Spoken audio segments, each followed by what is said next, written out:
The Brotherhood is a military order with a strictly enforced hierarchy and chain of command. At the foundation of the hierarchy lies the chain that binds doctrine.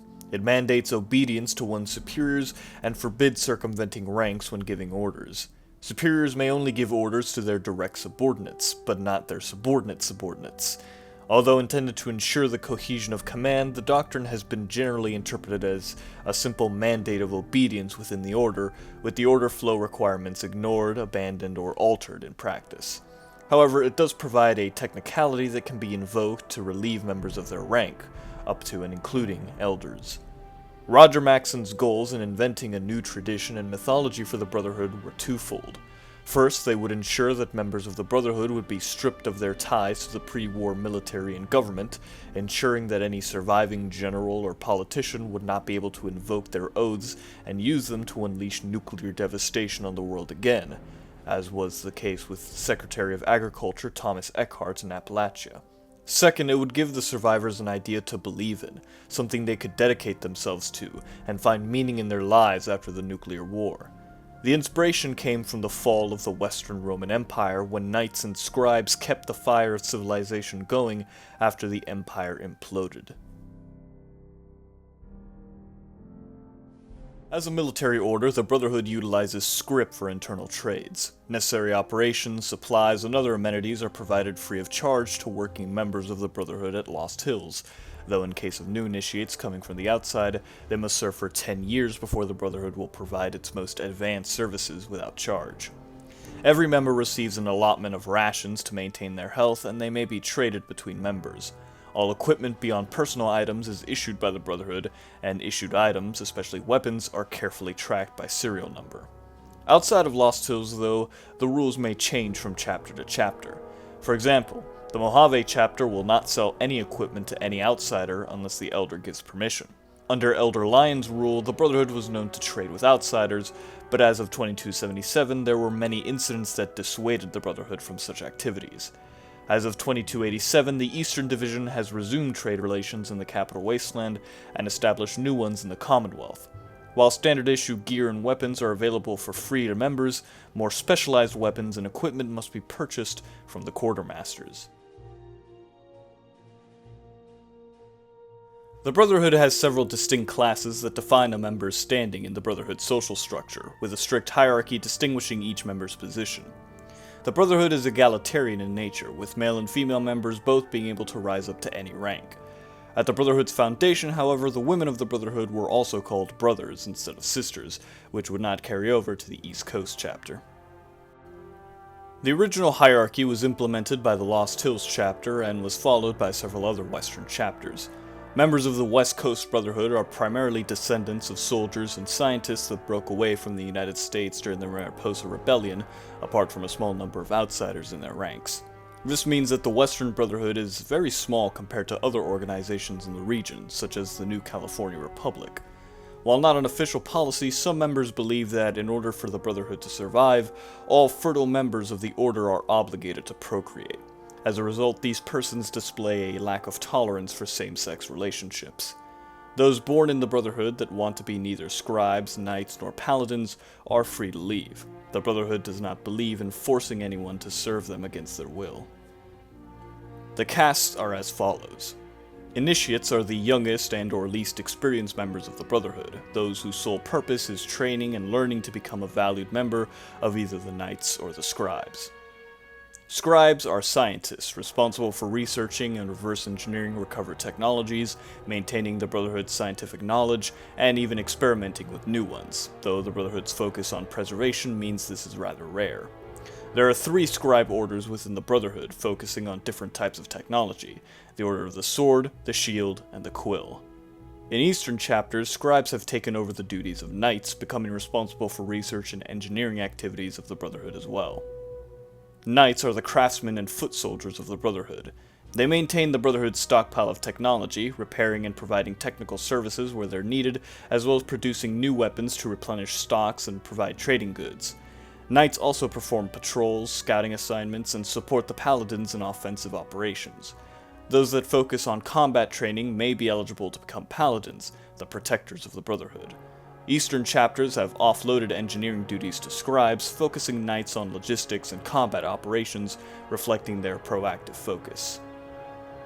Paladins are the primary combat force of the Brotherhood, in charge of all security and outside activities.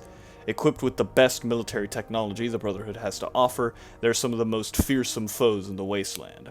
The ranks of the Paladins are reinforced by promoting exceptional knights, and it's generally impossible to become a Paladin any other way.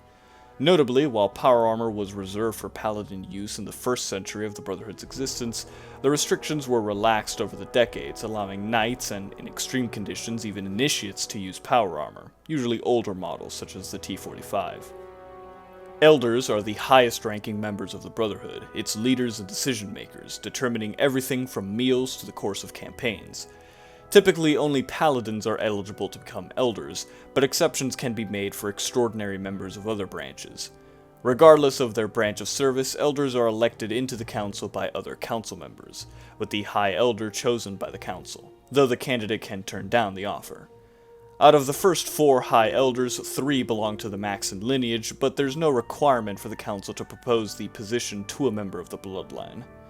Elders may be dismissed for violating the Brotherhood's charter or laws, such as destroying technological devices without due cause, violating the chain that binds, or murdering a fellow member. Due to the requirement for Elders to set an example, Elders may also be stripped of their position if allowing them to retain it would compromise the integrity of a given chapter. The Eastern Division implemented a heavily modified hierarchy derived from Lion's Brotherhood of Steel altered ranking system, adapting it to the challenges of the Wasteland. Squires are children who are too young to train as initiates, but are allowed to serve the various needs of full-fledged members of the Brotherhood. In exchange, they're taught basic concepts such as military structure, combat readiness, and loyalty that'll help them when they're old enough to become initiates. Squires sometimes accompany exemplary knights on missions at the behest of Lancer Captain Kells to experience combat firsthand, but only as an observer. Initiates are Brotherhood-born members and sponsored outsiders who are training to become knights, scribes, or lancers. Aspirant is a rank used to denote someone training under a superior officer, such as a paladin or knight commander, in order to be promoted to a full-fledged knight. They're a step above initiates.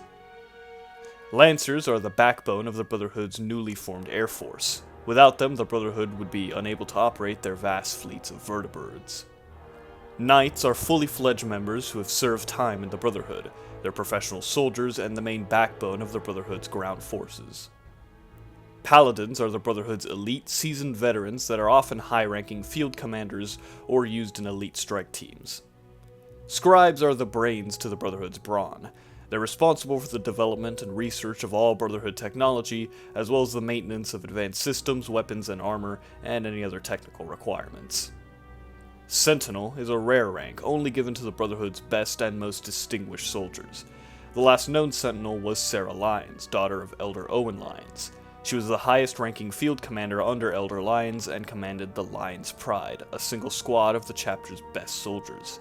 It's unknown if the Pride still operates as of 2287. The beliefs of the Brotherhood were shaped by the experiences of Roger Maxon at Mariposa Military Base and in the aftermath of the Great War. At first, the Brotherhood focused on aiding survivors to the best of its ability, acting as an armed fighting force rather than the military order it would become. The change came with the realization that the collective knowledge of humanity was in danger of being lost for generations to come. To keep the secrets of the past alive, Maxon decided to dedicate the Brotherhood to the preservation of technology and human knowledge, collecting it in order that the Brotherhood might become the catalyst for humanity's rebirth. As the guardians of civilization, the Brotherhood would focus on the big picture, with direct aid considered a secondary concern. While scribes were originally considered second-rate members, tools to protect knights and maintain the Brotherhood's bases, this change in priorities placed them on equal footing with soldiers of the Brotherhood, tasked with preserving and developing technologies recovered from the field by the knights. Notably, Maxon's ultimate intention was to establish the Brotherhood as an organization that works closely with people outside of the Brotherhood, as guardians of civilization, not its gatekeepers. His idea of an open Brotherhood put him at odds with isolationist members of the Brotherhood, including his own son and Paladin Elizabeth Taggarty, head of the Appalachian chapter. Although nobody confronted him openly on the issue out of respect for his role as founder, Roger Maxson was in the minority. In 2135, Roger Maxson died of cancer. Although referred to as the founder and deliverer, the Brotherhood changed under his son, Maxson II. The most noticeable effect of the change in leadership was the cessation of outside recruitment by 2141, relying solely on natural growth.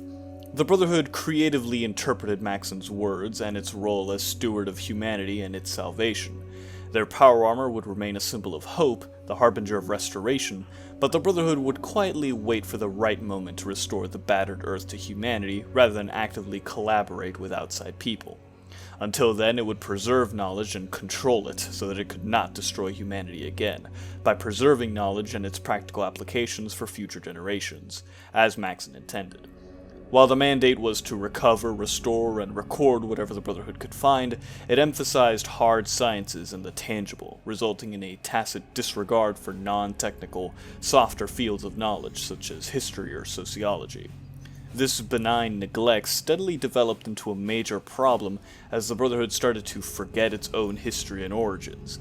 By the late 23rd century, many Brotherhood of Steel members did not know who Roger Maxson was. Some scribes could not account for the group's origins just a few centuries after the Brotherhood's foundation. The Brotherhood continued to research theoretical and practical aspects of science, including biology, physics, and chemistry. Practical applications were particularly emphasized as weapons, ammunition, medical supplies, and so on were exported in exchange for food, water, and other necessities. Exports were limited to conventional technologies, with restricted advanced items strictly controlled and only provided to those deemed responsible enough to use it. Regardless of its disregard for soft sciences, the Brotherhood's policies allowed it to reach a position of influence. Its stockpiles of technology and combined knowledge allowed it to emerge as a major research and development house in New California, slowly reintroducing advanced technologies while wisely remaining outside the power structure. Its advantageous position would ultimately lead to its downfall, as the Brotherhood grew confident in its unchallenged role as quasi-technology police, stagnating. The refusal to adapt and evolve led to a decline in the Brotherhood's standing and influence, as the new California Republic emerged as a major power player in the wasteland. Facing a changed wasteland with no plan in place, corruption of the Brotherhood's lofty ideals was a matter of time. The increasingly strict adherence to the organization's principles evolved into religious dogmatism. This mindset eventually dominated its leadership. Religious influences trickled into everyday expressions, with "by steel" becoming an intensifier and an oath, invoking an undefined higher entity. The definition of technology became very selective. The Brotherhood started to focus almost exclusively on combat technologies such as energy weapons or power armor, zealously restricting its use to its own ranks. Basic, useful technologies like genetic modifications of crops or civil engineering were largely ignored, as irrelevant to the pursuit of narrowly understood power. Sharing of Brotherhood secrets, even for a greater purpose, is seen as treason, warranting summary execution. The drive to protect the people from the ravages of technology was replaced by hoarding. The Brotherhood became aggressive in their efforts to control technology, wresting it away from people viewed as lesser. No outsiders were permitted to join their ranks. Rather than restoring the Earth, the Brotherhood wanted to outlive and inherit the Earth after other rivals had died out. The Codex itself was either rewritten or reinterpreted to emphasize this worldview. Not all Brotherhood chapters were dedicated to this reactionary policy. Lyon's Brotherhood of Steel diverged when Elder Owen Lyons turned his chapter into a purely charitable organization, aiding the wasteland without compensation and opening its ranks to outside recruitment. His insistence on charity rather than equitable exchange led to a steady decline and loss of territory over a period of 20 years of their presence in the capital wasteland. While the Purifier conflict with the remnants of the Enclave provided an influx of new technologies and resources, the chapter was crumbling under Lyon's leadership, devoted to his failed policies of containment and attrition of threats in the wasteland. Particularly severe was the fact that Lost Hills completely shut off communications with Lyon's chapter and denied them any reinforcements.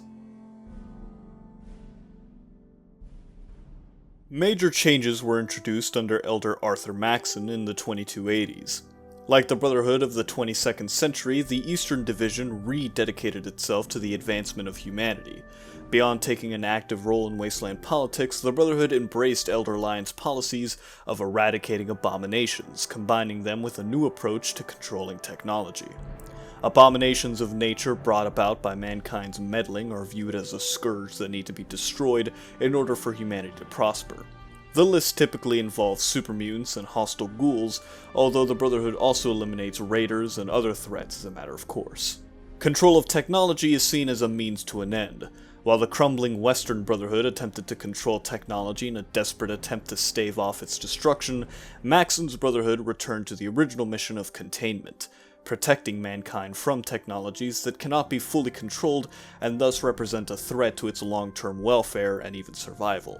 As a result, the Brotherhood seeks to understand the nature of technology, its power and meaning to humans, and fights those who would abuse said power for their own ends, endangering mankind in the process. The most noticeable way in which this policy is implemented is the collection of technology from pre-war sites to prevent its abuse. The Brotherhood rejects technological development for the sake of technological development, drawing on the lessons of the Great War. The Brotherhood holds that it was a result of technological process outpacing man's restraint and moral progress. Consumerism and greed became the driving forces of progress, new technologies exploited by megacorporations for their own gain, pocketing the cash and ignoring the collateral damage to society and the environment. Though miracle advancements in medicine and welfare were made, the unchecked developments spurred by the war with China led to widespread abuse of technology's potential. Bioengineered plagues, the FEV, and even more destructive nuclear weapons were but a handful of horrors created by pre-war mankind. The Great War was the natural result of putting the implements of the apocalypse in the hands of madmen. Gen 3 synths, which are indistinguishable from humans, are a perfect example of science run amok, a technology that cannot be fully controlled by humans. The combination of their superior physique and the capacity to think for themselves renders them a threat to mankind, while the way in which they're created, assembled in a laboratory and programmed like a robot, is anathema to the Brotherhood, which holds human life to be sacred. Notably, while the Brotherhood's new rhetoric has religious overtones, Elder Maxon rejects the notion of being worshipped as divine. The eradication of Maxon cults in the Western Brotherhood is consistent with his desire to be nothing more and nothing less than human, aided and perfected by technology, but not controlled or enslaved by it.